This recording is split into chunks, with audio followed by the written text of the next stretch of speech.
Ya. Bedanya sama regulasi lama itu apa, Pak? Ada beberapa hal yang regulasi yang membedakan. Yang paling nampak adalah pengakuan terhadap status hukum. Status hukumnya ya. Status hukum. Namanya BUMDesa pasti ada bantuan dong dari Kementerian Desa. Dan ini rawan sekali dengan BUMDesa fiktif atau hanya ingin mendapatkan bantuan. Itu apakah masih terjadi di regulasi yang sekarang atau gimana itu, Pak? BUMDesa yang fiktif atau yang papan nama itu ya. Iya. Itu memang ada dalam sejarah. Itu dulu karena ada iming-iming bantuan dari pemerintah ke desa yang mendirikan BUMDes, sehingga berlomba-lombalah mendirikan BUMDes meskipun tidak dengan perencanaan yang benar, sehingga banyak sekali yang papan nama.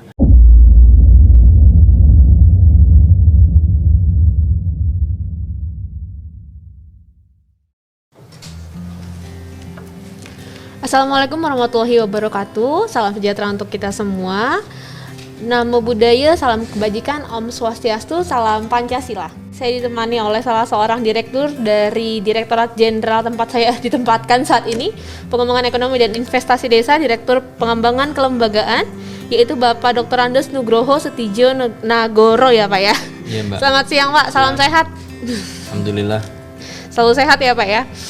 Kali ini kita akan membahas tentang BUMDesa dan regulasi yang terbaru bersama dengan Bapak Nugroho. Ini kalau saya lihat historicalnya nih, kalau Bapak kan dari S2 Universitas Indonesia ya, ilmu perencanaan dan kebijakan publik, betul Pak ya? Terakhir di situ Kementerian Desa sendiri ini kan baru ada mungkin sekitar 5 tahun nih Pak. Sebelum di Kementerian Desa berkarirnya di mana Pak? Saya di Kementerian PDT yang dulu Pembangunan daerah tertinggal. Daerah tertinggal. Oh, jadi memang cikal bakalnya Kementerian Desa juga dari situ-situ juga ya Pak ya. Berarti sudah lama bergulat di bidang kelembagaan gitu ya Pak ya. Saya sebelum di Kementerian PDT di pemerintah Kabupaten Sidoarjo. Di Pemkab. Dan pertama kali yang saya urusin adalah Badan Kredit Desa dan BUMDes. Badan Kredit Desa dan BUMDes saat itu. Saat itu. Berarti BUMDes sendiri sudah lama umurnya? Sudah, itu sejak tahun 1999 di Undang-Undang Desa itu sudah dikenal unit usaha desa. Dulu namanya unit usaha desa. Nah, kemudian di Undang-Undang 32 tahun 2005 tentang pemerintah desa itu sudah bunyi jelas kelembagaan dari Badan Usaha Milik Desa. Dan saat itu saya nanganin. 1999 sudah bernama Badan Usaha Milik Desa ya Pak ya? Unit usaha desa. Oh, unit usaha desa. Ya. Kalau nama BUMDes sendiri Itu mulai tahun 2005 sejak Undang-Undang Nomor 32 tentang 2005 ya. Jadi saat itu memang Kementerian Desa juga belum ada, masih Kementerian Pembangunan Daerah Tertinggal ya Pak ya. Jadi kalau BUMDesanya sendiri bukan hal yang baru. Bukan. Ini sudah lama. Sebagai sebuah entitas usaha itu sudah lama ada. Bahkan sebelum Undang-Undang 1999 sudah ada juga di regulasi yang lama. Tapi sebagai sebuah kelembagaan yang formal dalam ada nomenklatur sendiri pada BUMDes, baru muncul di tahun 2005. Baru muncul di tahun 2005. Adanya Undang-Undang Pemerintah Daerah. Baik, kita akan masuk ke dalam tema. Temanya adalah BUMDesa dan regulasi baru. Ya. Bedanya sama regulasi lama itu apa, Pak? Ada beberapa hal yang regulasi yang membedakan.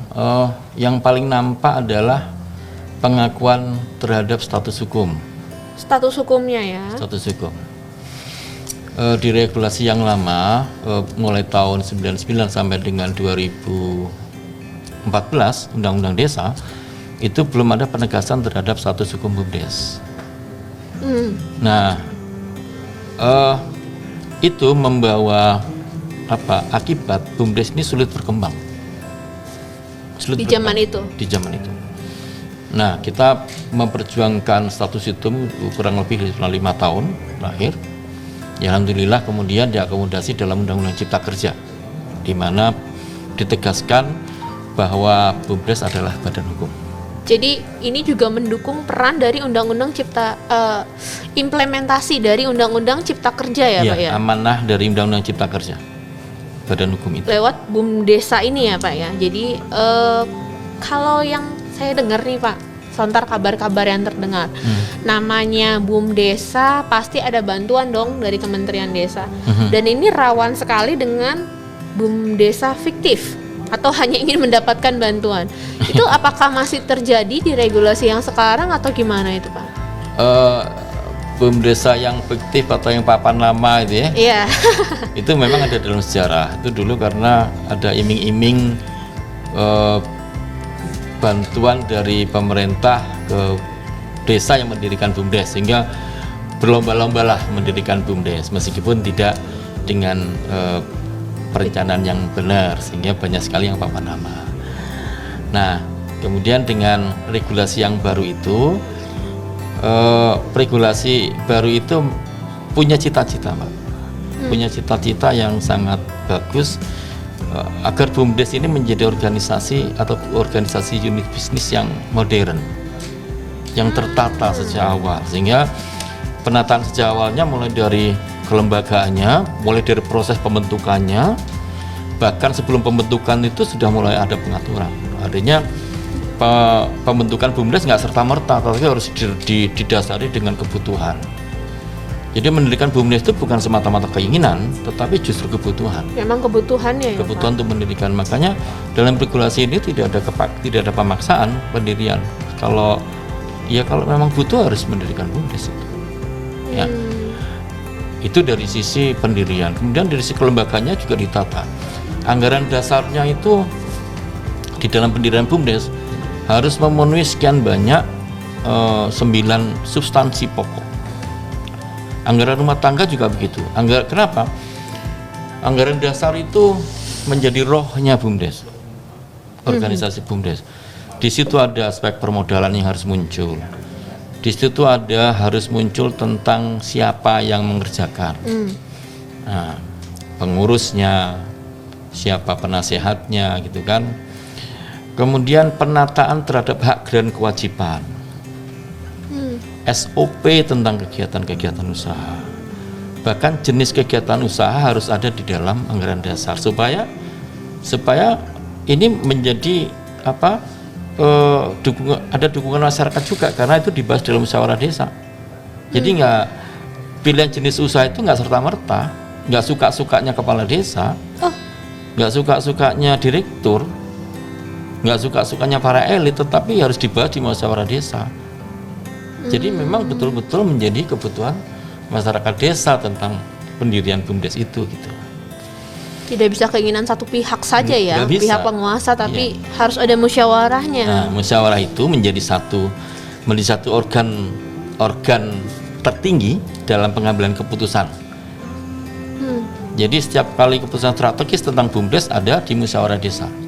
Berapa modal yang harus diserahkan pemerintah desa itu harus diputuskan dalam musyawarah desa. Jenis kegiatan usaha itu harus ada di dalam musyawarah desa pembahasannya. Kemudian siapa yang melaksanakan, siapa direkturnya, siapa pengawasnya, itu tertuang semua. Tertuang di dalamnya. Terstatement jelas itu nama orang, sehingga nggak bisa main-main lagi.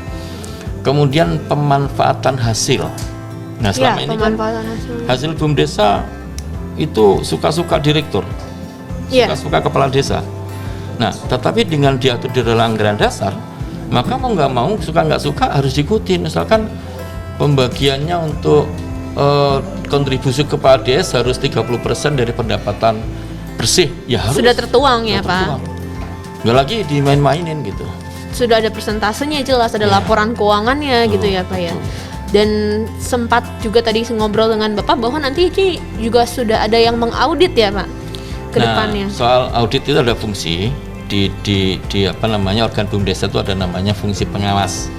Itu bisa orang per orang, bisa kalangan profesional yang punya kemampuan, itu juga diputuskan di musyawarah desa.